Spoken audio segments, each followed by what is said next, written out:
मंजूर कर लिया गया। जमीर हुसैन जमीर हमारे साथ मौजूद हैं। जमीर, तफसीलात से आगाह कीजिएगा। हेलो जमीर, तफसीलात से आगाह कीजिएगा। समाअत जो है वो 1:30 बजे तक मुलतवी की गई है और नवाज शरीफ और मरियम नवाज को हाजिरी से इस्तिस्ना भी मिल गई है। तफसीलात से आगाह कीजिएगा।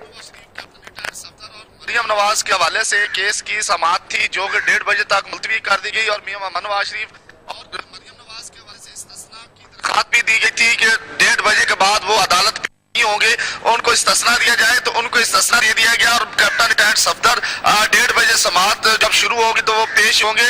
और आज इस केस की समाअत में आपको थोड़ी ये भी तफसीलात बता दूं कि जो आज स्पेशली तौर पे जो नैब की तरफ से जो जिमनी रेफरेंसेस दायर किए गए उस पर बात की गई, दलाइल दिए गए, जबकि दूसरी जानब आयशा हामिद आज वकील जो थी मियां नवाज शरीफ की वो पेश हुई और उन्होंने बाकायदा उस पर बात की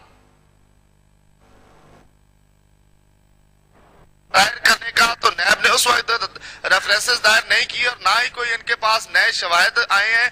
ओपन सोर्सेज से इन्होंने जो है वो शवाहिद लिए हैं और ना ही इन्होंने कोई नए असासे शो किए हैं, क्योंकि सुप्रीम कोर्ट का ऑर्डर भी है जिसमें कहा गया कि नए असासे जाहिर होने पर रेफरेंसेस दायर किए जाएंगे। तो आज कोई की चीज जो वो सामने नहीं आई, तो दोनों फरीकीन के दलाइल सुनने के बाद फैसला महफूज कर दिया गया। अब ये फैसला 1:30 बजे सुनाया जाएगा। जी।